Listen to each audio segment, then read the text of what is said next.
We're going to cover the second part of this demo where we are migrating our current BCM master to a new Windows server. In second part, we are going to install the BCM master on our new server, and we are going to make sure that we do not start the BMC client management agent service. So let's get into the demo.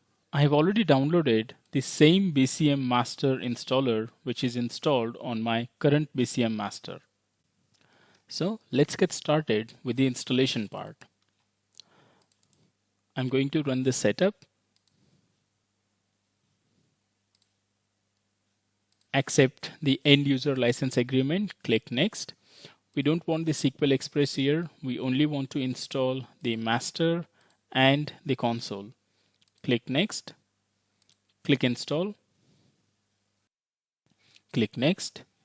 Go with the default option, create an evaluation license. If you have the license, you can import it. It all doesn't matter during the installation time because we are going to copy and overwrite the entire master directory from our current or the old master server. Click next. Select anyone who uses this computer. If you want to change the installation directory, you can change it from here. I only have C drive on this machine, so I will keep it to C drive. Click next. Now here, we do not need to connect the new BCM master to any of the databases, not to the current database which is already linked to the current BCM master.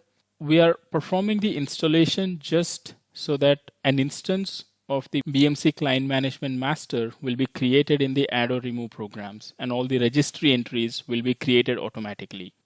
If you don't want to create a new database, simply choose ODBC connection and choose DSN with SQL Server authentication.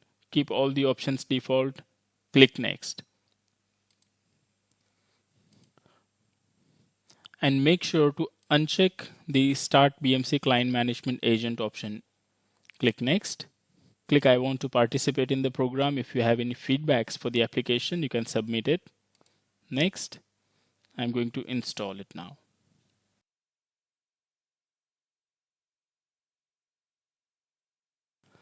The installation is finished. Click Finish. Finish. The installation of BMC Client Management Master had just finished on our new master server. We have successfully installed the similar version of BMC Client Management Master which is installed on my current or the old BCM master server. Now from the old BCM master, we need to stop and disable the BMC Client Management Agent service.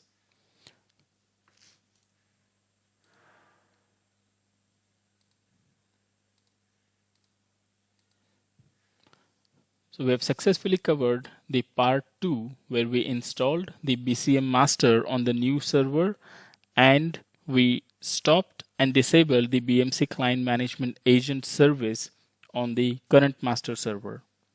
Thanks for watching.